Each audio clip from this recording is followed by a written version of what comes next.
When I last talked about Zen, I was discussing it as a dialogue between master and student, and I was discussing it to a great extent in relation to Far Eastern culture, how it is in effect a method of liberation from the culture. All of us need to be liberated from our culture to a certain extent, because education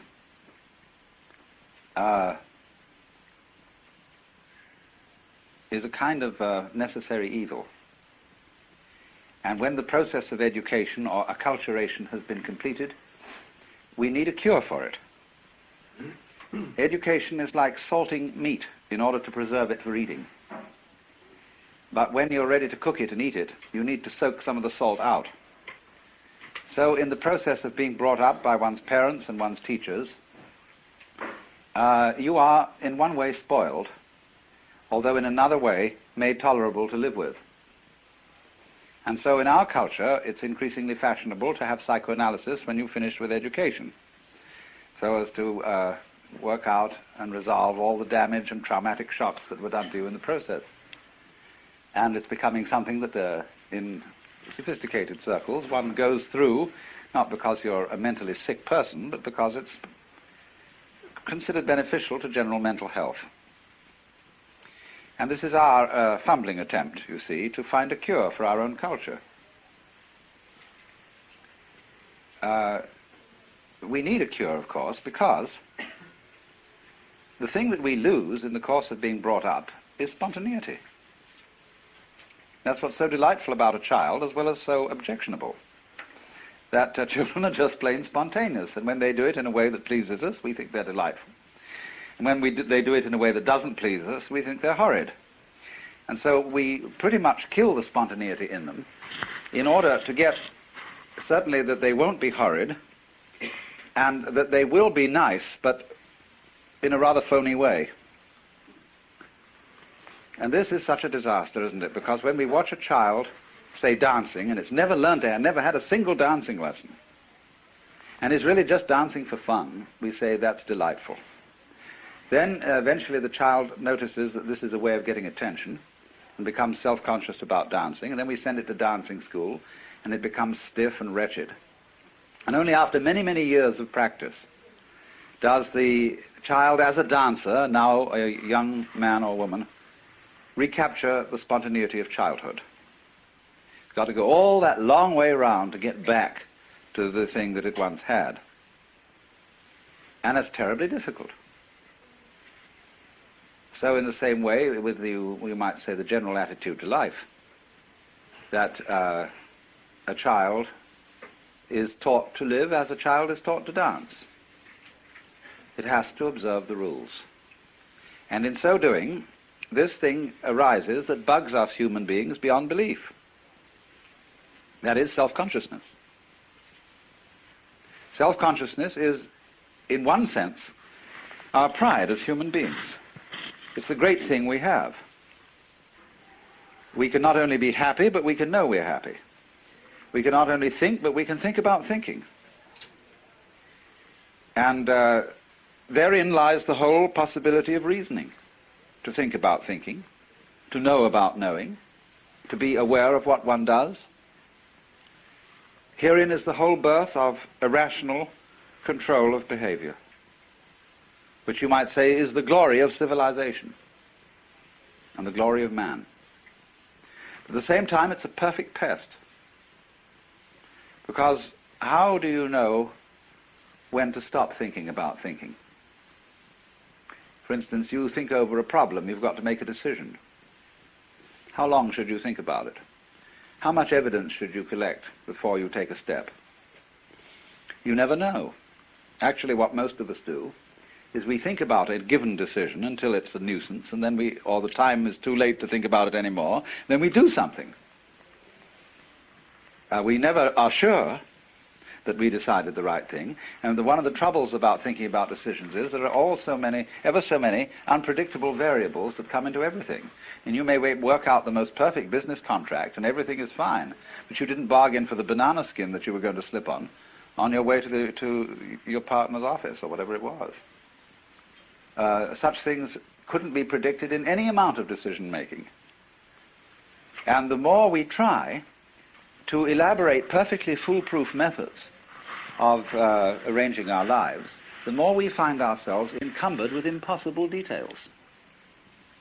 That's the fallacy of too much law.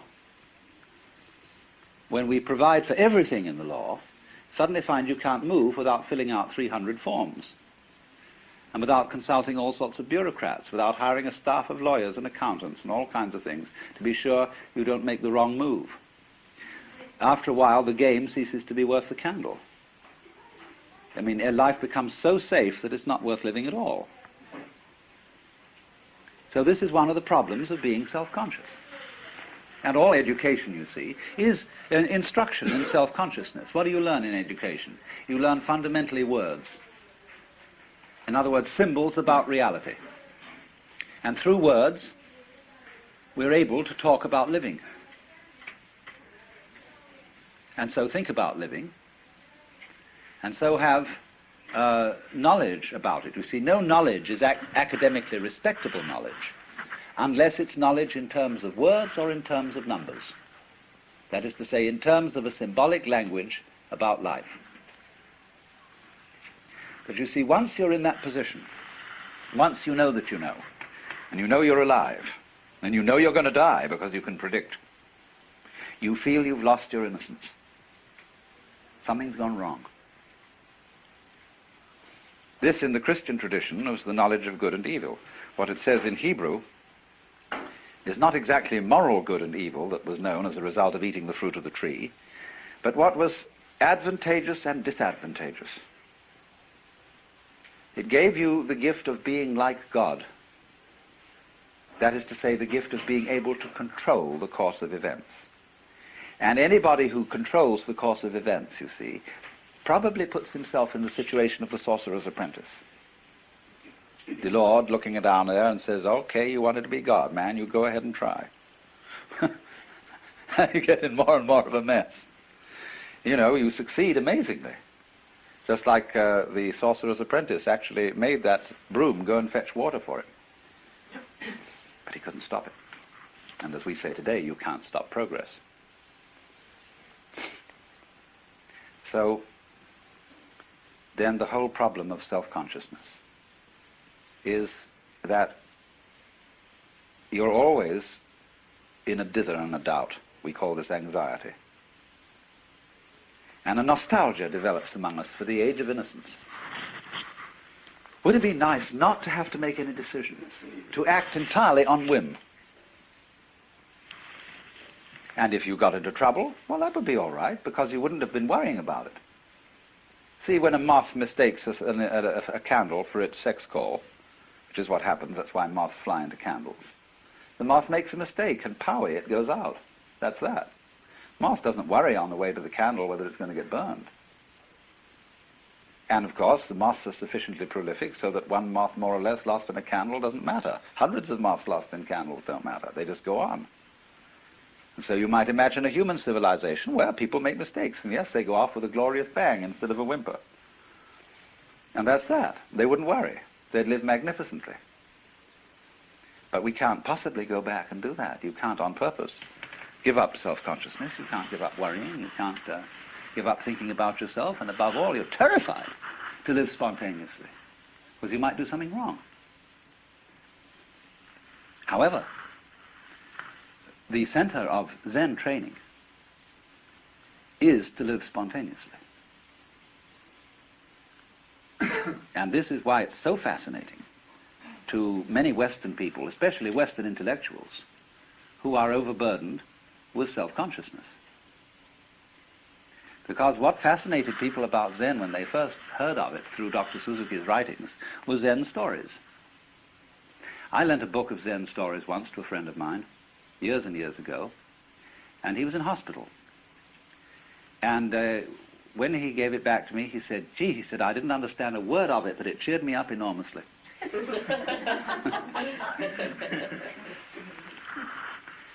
So Zen, the literature of Zen especially the literature of Zen in its early days, in the Tang Dynasty in China. We'll say a literature that runs from approximately 700 AD to 1000 AD. This span of years is the golden age of Zen.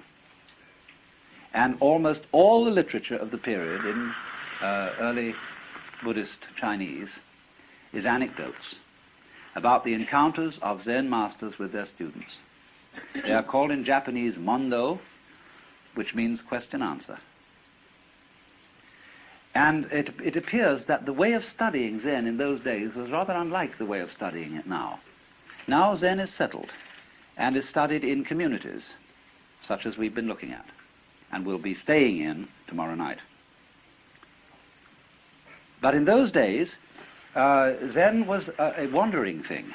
In other words, if you became a Zen monk, you did a great deal of traveling. And instead of sitting on your fanny most of the day, you trudged. You were walking along through prairies, mountain paths, rugged country. You were visiting master after master after master to find one who would answer your question. Now, in a very natural way, supposing a person is questing, you are a seeker. You're not a phony seeker, but a real seeker. That is to say, you have within you a burning desire to find out what it's all about. Who you are, what life is, what reality is, or what's the way out of the mess. You want to become, instead of a mixed-up human being, you want to become something as simple and genuine as a tiger or a cat or a bird or a Buddha. So, those monks used to wander and wander and wander in search of a man who would answer the question.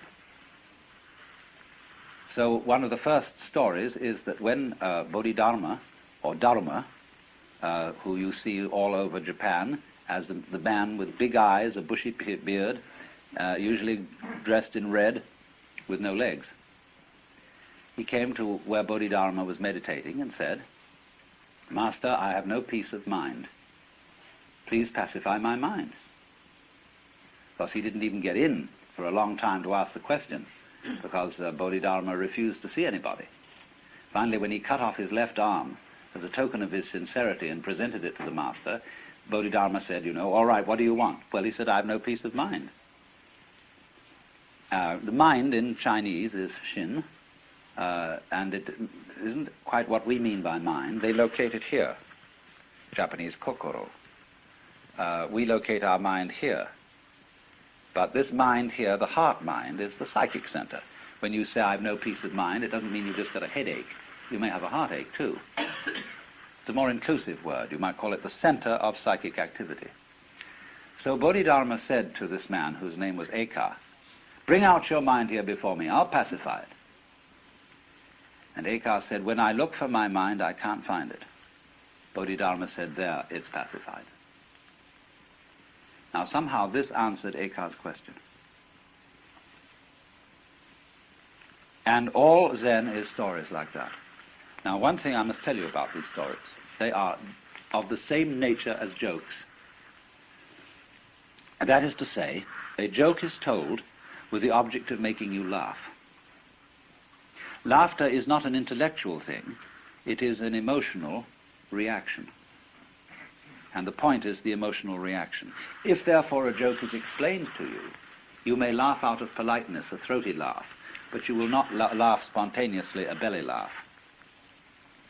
Now, the object of Zen stories is not to produce laughter, but to produce awakening, clarification, enlightenment, or what is called in Japanese, satori.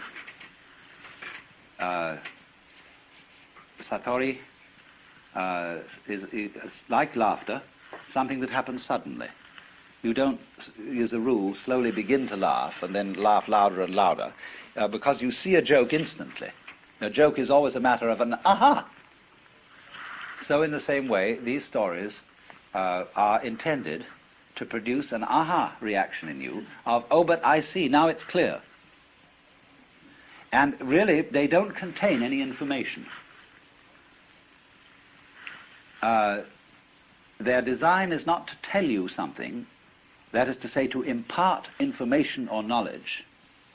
Their design is to get rid of something, to get rid of a false problem with which you are wrestling, so that the problem will disappear as a result of understanding the story.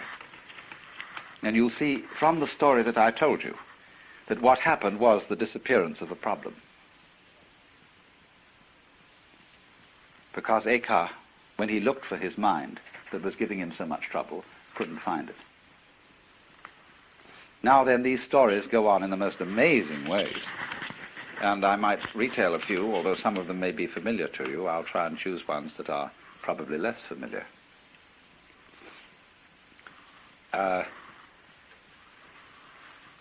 There was a master walking in the forest with a group of his disciples, and suddenly he picked up a tree branch and said to one of the monks, "What is it?" And the monk hesitated, didn't answer immediately, so the teacher hit him with it. So he turned to another monk and said, "What is it?" And the monk said, "Give it to me so that I can see." And the master tossed him the branch. He caught it and he hit the master with it. And so the master said, "Well, you got out of that dilemma."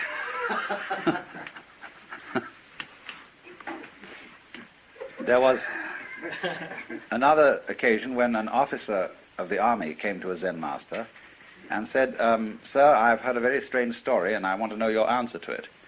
Once upon a time there was a man who kept a goose in a bottle, and it grew so large that he couldn't get it out. Now, he didn't want to break the bottle and he didn't want to hurt the goose, so how does he get it out?"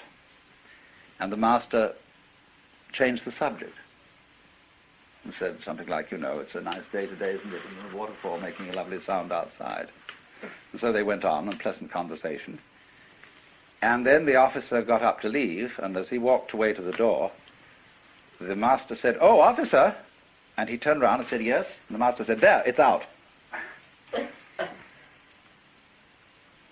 Another time, there was a famous master called Suibi, and he was asked, "What is the secret teaching of Buddhism?" And he was asked this in the lecture hall, where other monks were studying. And he said, "Wait till there's no one around and I'll tell you." So later in the day, the monk accosted him and said, "There's nobody around now. What is the secret teaching of Buddhism?" So he went into the garden with this monk, and he pointed at the bamboos. And the monk said, "I don't understand." He said, "What a tall one that is. What a short one that is." And this awakened the monk. Then there was another monk whose name was Gute. And whenever people came to ask him questions about Buddhism, he'd hold up a finger. That was the only answer he'd give. Well, he had an attendant. And one day, somebody came to the temple to inquire about the teaching being given there, and the master was apparently out, and his attendant was there. So the investigator said, "What is your teaching here?" And the attendant held up a finger. Went away, but actually the master had been there. He was peeking from behind a screen. And so he came out to this boy and said, "What's the fundamental teaching of Buddhism?" And the boy held up a finger. Instantly the master drew a knife and cut it off. And the boy was very dismayed and rushed away yelling. So the master said, "Hey, come back!" As he came back, he said, "What's the fundamental principle of Buddhism?" And he went to hold up the finger, and it wasn't there. And he was enlightened.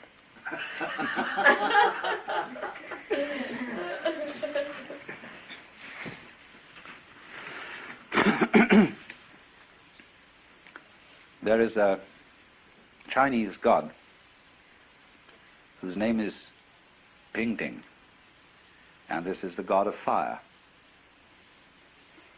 And there was a monk who was traveling, and he came to a new master. He had been to someone else, and he said, "Well, who did you study with before you came to me?" Or he said, "I studied with so-and-so." He said, "What did he teach you?" Well, he said, "When I asked about the fundamental meaning of Buddhism, he answered me, 'Pingting comes for fire.'" Well, the master said, that was an excellent answer, but I bet you didn't understand it. Oh, yes, he said, I understood it, because Ping Ting is the god of fire. And when, if Ping Ting should ask for fire, that would be like me asking about Buddhism, because I'm really a Buddha already. The master shook his head. I said, I knew it. He said, you missed the point completely. Well, he said, well, how would you deal with it? The master said, you ask me. So the monk said, what is the fundamental principle of Buddhism? And the master said, Ping Ting comes for fire. And the monk got the point. Well, you know, you can go on with these stories indefinitely. And, but you'll notice certain dynamics in them. They require, as a rule, a solution to a dilemma. Or they do something that creates what we would call a state of blockage. When you're posed with something completely unusual, and you don't know how to react to it in a normal, automatic way. You see, if somebody says to you in the street, good morning, you say good morning, and you're not being spontaneous, you're being merely automatic. But when somebody comes up to you and says, are you saved? Or do you accept Jesus Christ as your personal savior? It's a very unusual question, and it stalls most people. They say, well, what do you mean? Or something funny like that, you know, or they feel embarrassed by religious questions. And, or somebody might say to you, why have you got such long toenails? When you're wearing a shoe and nobody can see it, you see. Anything that absolutely disrupts the normal flow of interchange.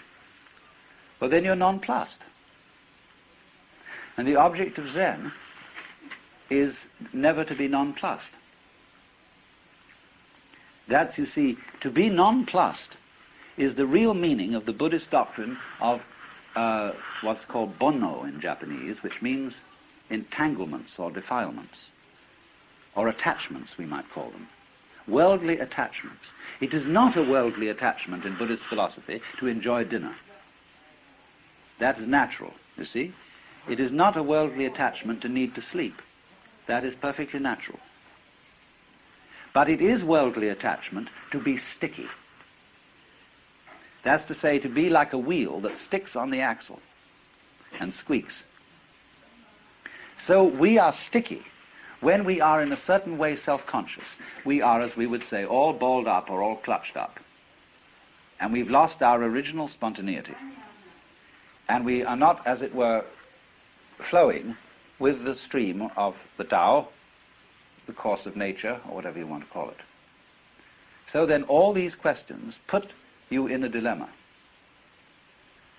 And the point is to see if you can get out of the dilemma without a moment's hesitation. That doesn't mean doing it quickly, necessarily, because if you're in a hurry to give a quick answer, that itself is a form of blockage. You should all read in this connection a translation in Suzuki's book, Zen and Japanese Culture, of a letter written by Takuan, who invented pickled radishes.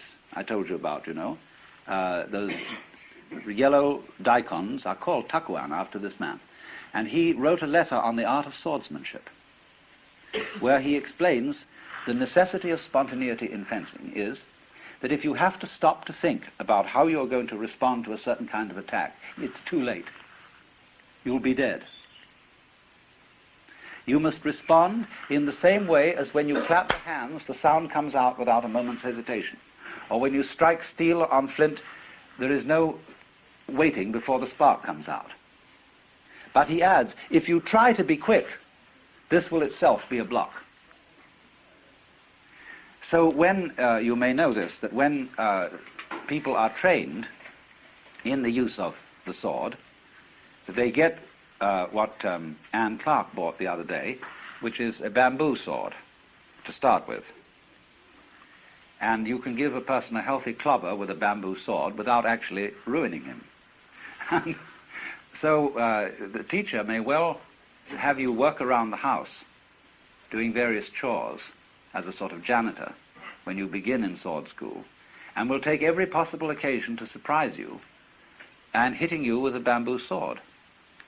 And you're expected to defend yourself with anything available, with the cushion, with the broom, with a saucepan, anything you happen to be handling. Defend yourself immediately. Well, after a while, you know, if you're going around your everyday work expecting to be jumped on any minute, it becomes rather nerve-wracking. Especially if you're thinking all the time about where's it going to come from next. And you discover that the more you make plans and try to calculate on where it's going to hit you next, you will always be outwitted. Because the teacher is infinitely clever and will always come from an unexpected direction. So at last there arrives a point where you just give up. You stop planning. And you just go around relaxed, and if it hits, it hits. And then you're ready to start fencing.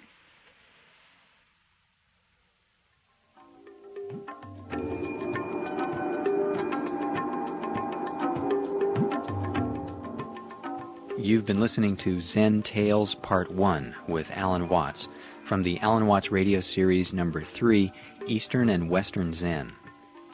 For information how to obtain the radio series on cassette tape, call 1-800-969-2887, or you can write to the Electronic University, P.O. Box 2309, San Anselmo, California, 94979.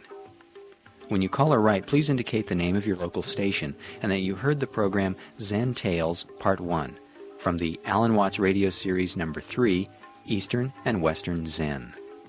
Again, the phone number is 1-800-969-2887.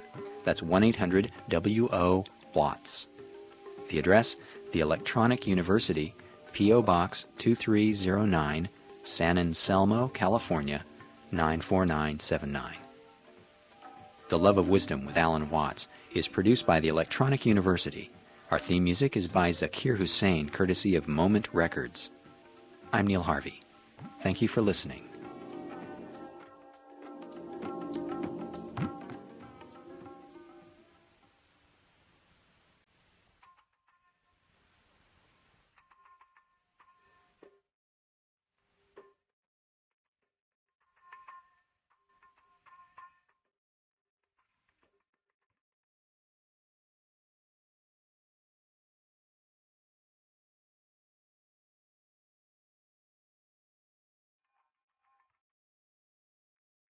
Welcome to another talk from the Alan Watts Radio Series Number 3, Eastern and Western Zen.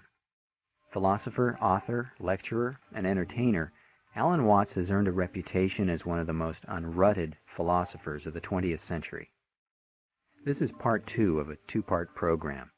In part 1, Alan Watts presented the idea of Zen thought as a method of liberation from one's culture. In this program, he describes and demonstrates the mind-bending, humorous, and profound Zen koan method of teaching. He says a Zen poem is like a sword that cuts, but does not cut itself, like an eye that sees, but does not see itself. Recorded in Kyoto while on tour in Japan in 1965, it's Zen Tales, Part 2. Here's Alan Watts.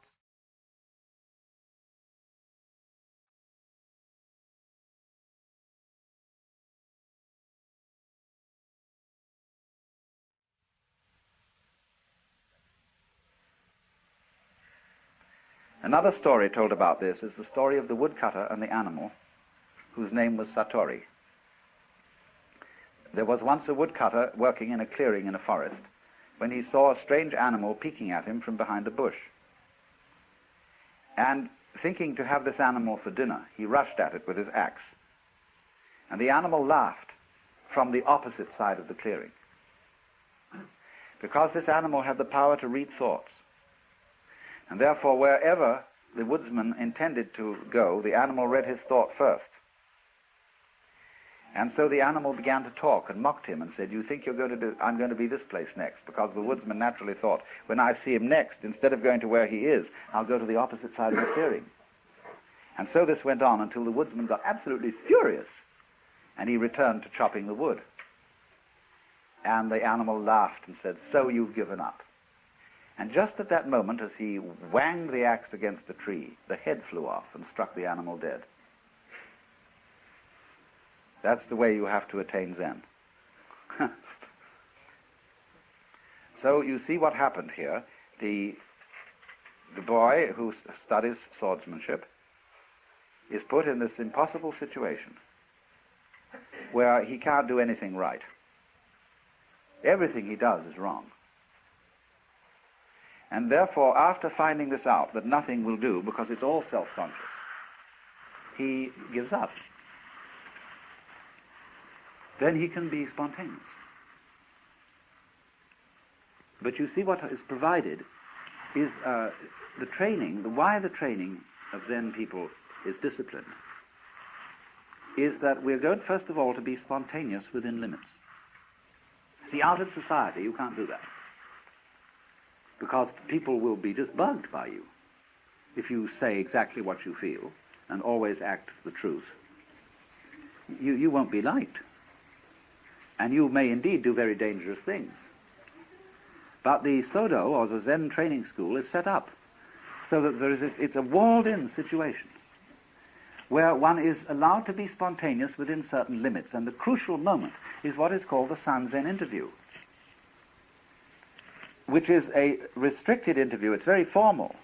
But in the climax of that interview, no holds are barred.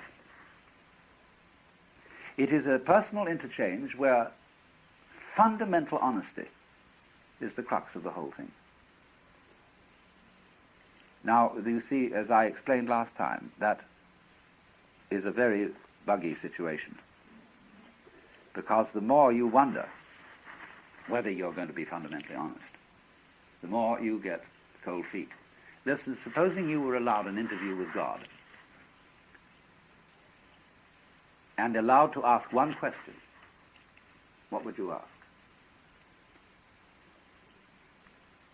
And really think it over, you know. If you go into this and think, what would I ask? You know, it's got to be really important. It's got to be the fundamental question for you. What is it that you basically want to know? And you start thinking about that and thinking about that. And the more you think about it, the more you don't know what you would ask. You think, well, that's a silly question, isn't it? I know what he would say to that. And you think about another one, think, that's a curious, interesting question. I don't suppose anybody knows the answer to it. But after all, it's only just idle curiosity. I don't think I'll ask that one. Then you think of another question and think about that for a while, and then you realize it's a question that doesn't mean anything. That would be a waste of breath and of a great opportunity. And you go through it and through it and through it until you think about all the questions you might ask. It's the same, very much so, if you visit a great master. You know, you might get an interview with a Zen master while you're here, and with the advantage of an interpreter present. What are you going to ask him? You've got just this one chance. What do you want to know? I remember a friend of mine who went to Yamazaki Roshi, who used to be at Shokokuchi. He said when he got in there, he said, you know, I feel so silly. He said, I haven't got any questions to ask you. I just feel like laughing. And Yamazaki said, good, let's laugh. He broke into a great bellow. And, you know, there it is. So it's a protected, this is what I want to emphasize about this, because there are ever so many facets of Zen that are so easily misunderstood just through reading about it. There's one school of people that will emphasize the spontaneity of it and think, gee, this Zen is real groovy stuff, you know, and it means you just do anything you like. It's true, you see, that certain of the great Zen masters have said Zen is, Rinzai made this point very strongly. He said, in Zen there is no place for discipline or for Buddhism or for making efforts. You just eat when you're hungry, sleep when you're tired, move your bowels when nature calls. Fools will laugh at me, but the wise will understand. See, you read that.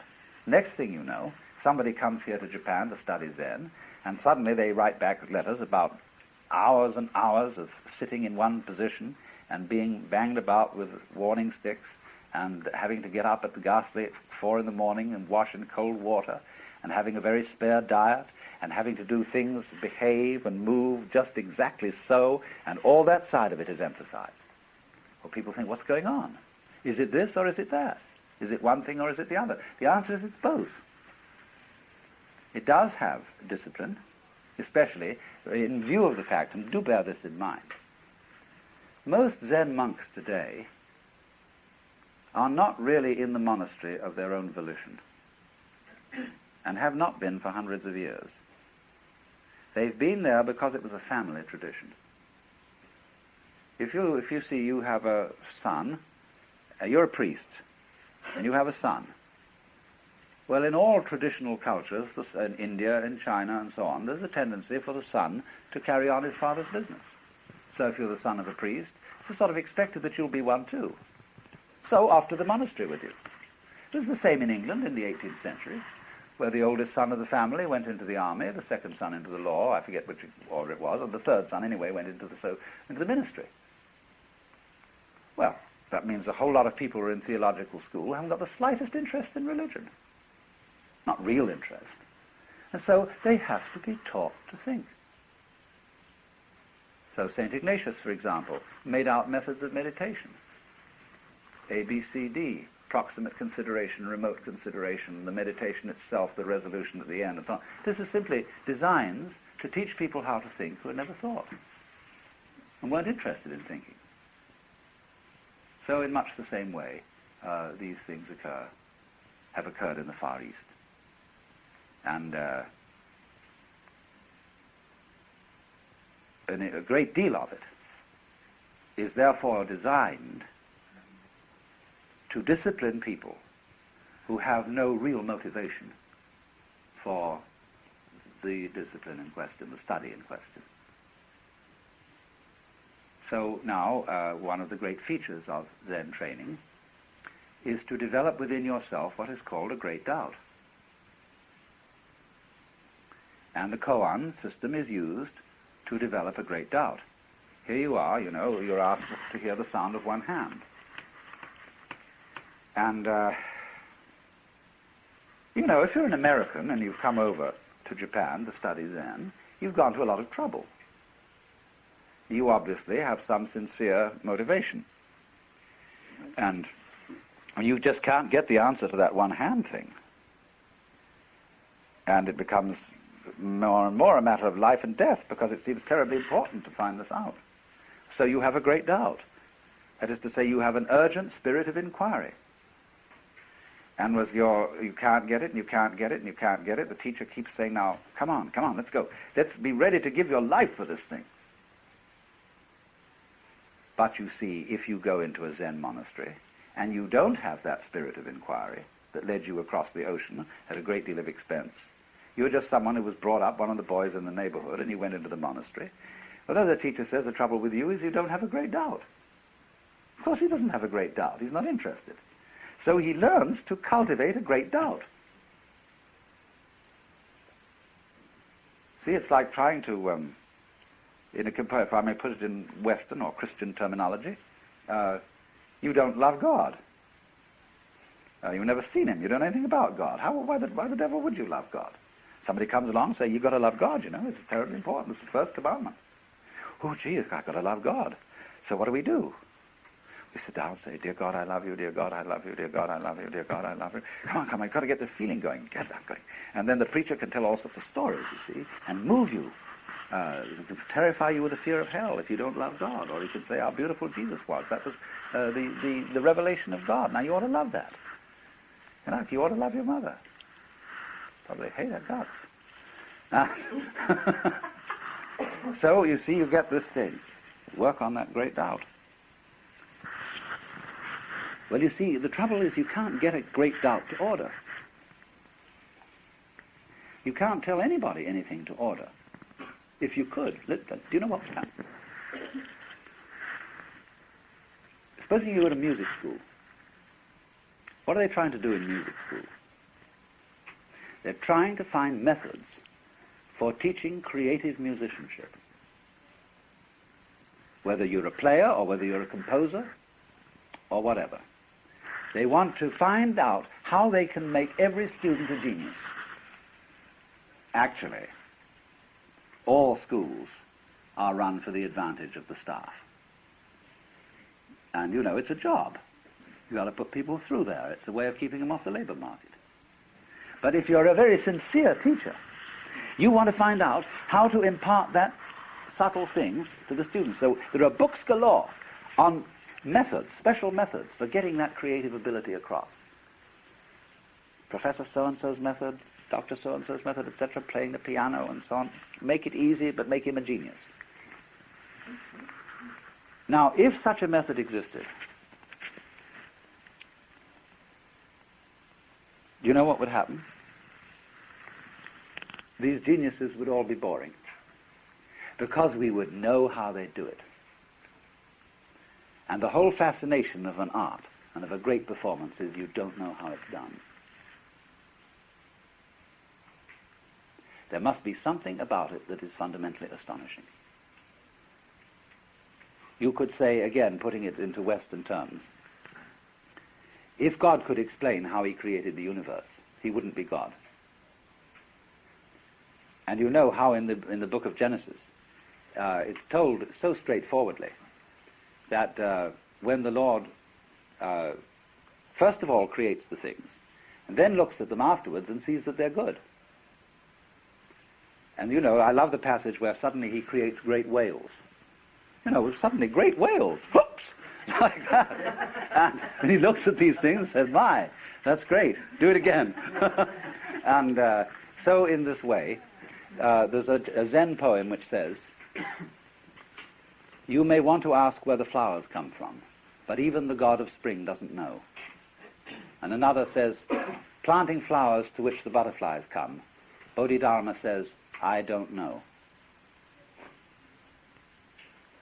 So there is this curious thing in all what I would call vital knowledge, living knowledge, that it's always a mystery to itself. Life is a mystery to itself. For the same reason, you see, there's a Zen poem which says, it is like a sword that cuts but does not cut itself, like an eye that sees but does not see itself. So in this way, what there is fundamentally, basic reality, knows itself and doesn't know itself. If it did know itself thoroughly, it would stop.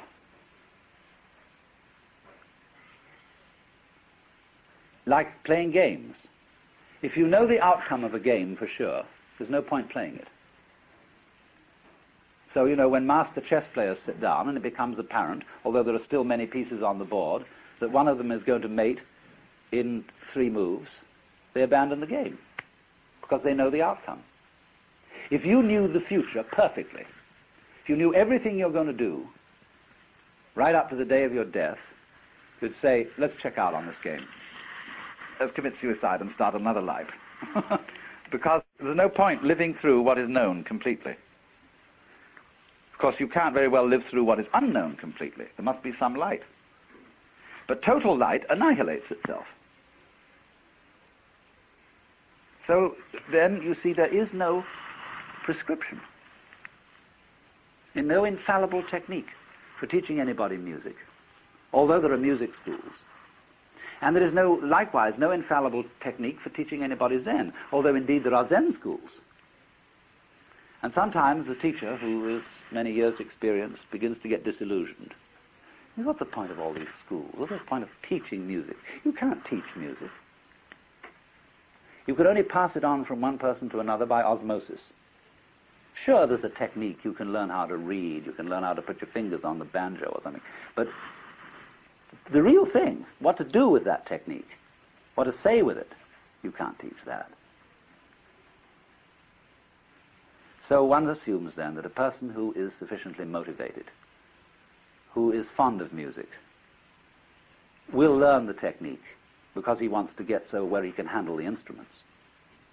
And you suppose likewise that a person who is really interested in self-knowledge, after all Zen is only a certain way of self-knowledge, will master certain techniques because he's interested. But you see, all schools and all systems begin to make techniques an end in themselves because technique is the only thing you can teach. You can't teach the thing.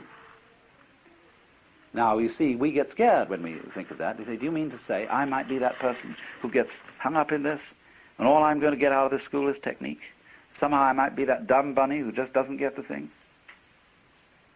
That's an awful thought, isn't it? So that's drilled into us from childhood. For example, it comes out in toilet training. I remember all the medical and nursing authorities, when I was a small boy, had tremendous constipation phobia. And they believed that you could suffer from poisoning, from retaining things too long.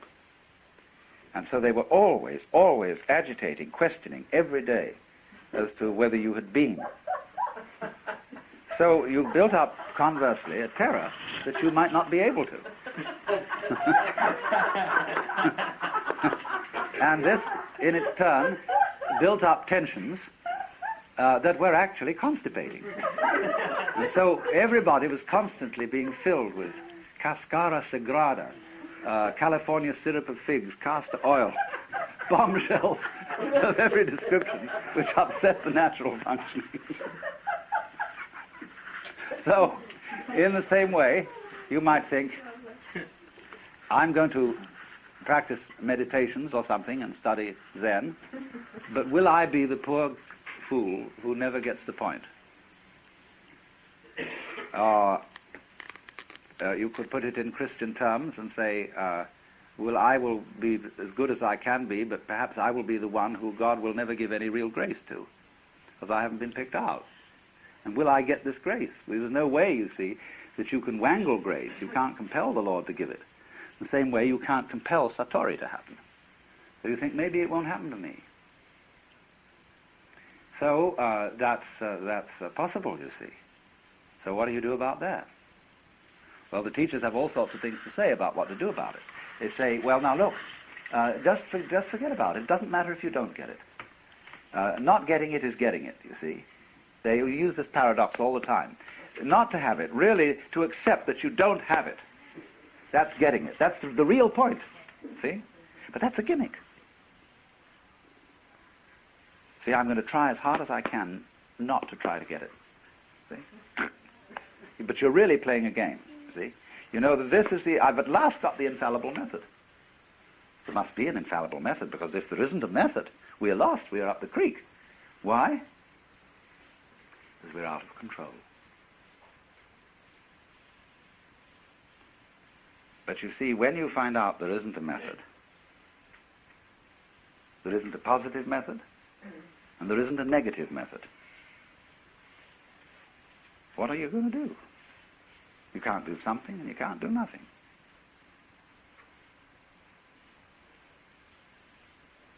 You can't let go of the thing because, after all, you got curious about it. And this is what's called having swallowed a ball of hot iron.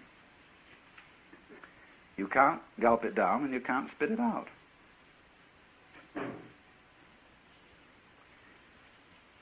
And Zen is a trap to get you into that state. You be very careful how you get mixed up with the thing. Because, you may end up in a padded cell blathering.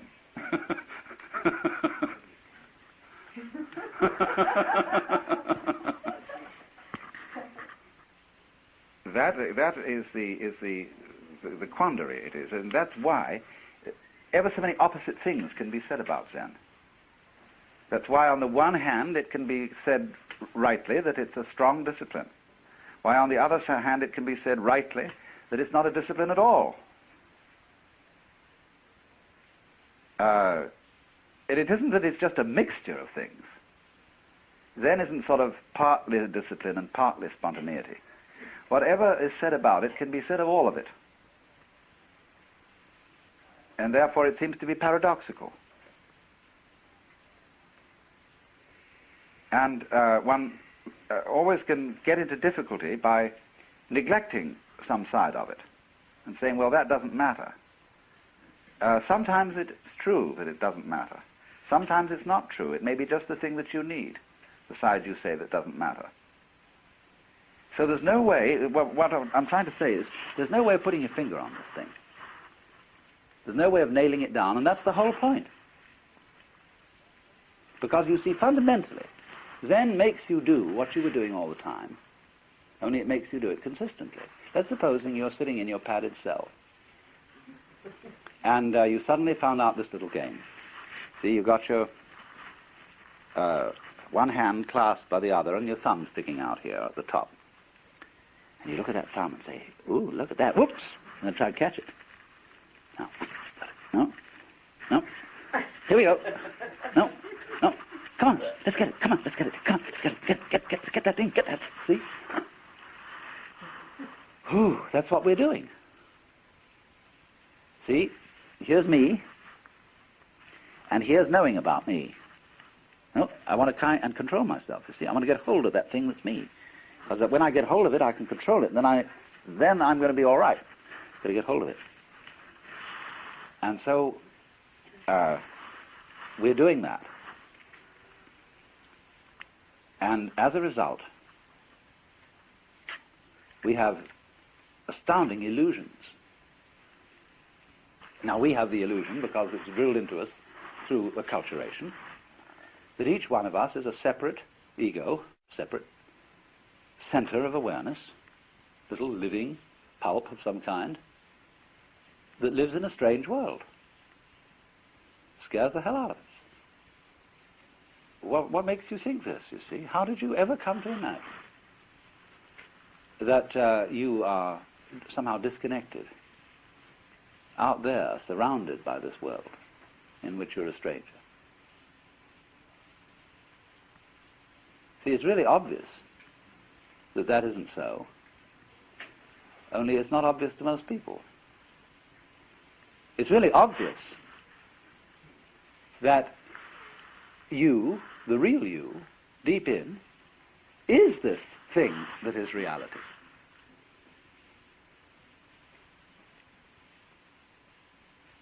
And that you are having a profoundly interesting game, pretending you're not.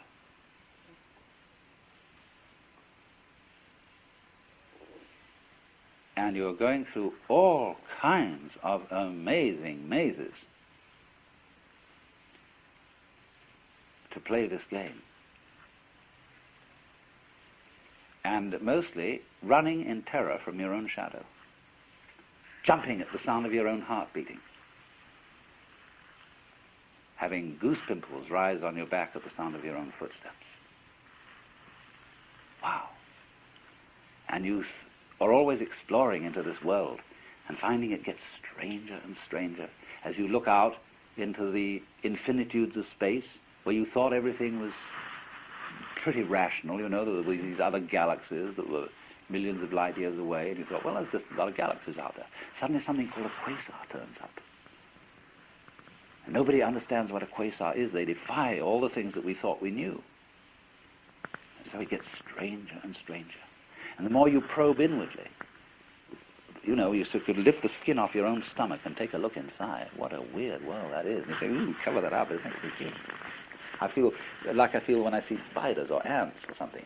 You get the shivers and the creeps from it. But you see, what you're getting the creeps at is yourself in an unfamiliar aspect, the unknown side. Because at last comes recognition. When the most far out thing, the thing that seems the most totally other, and you say, why, that's me. And what a relief. But at the same time, what fun to begin all over again.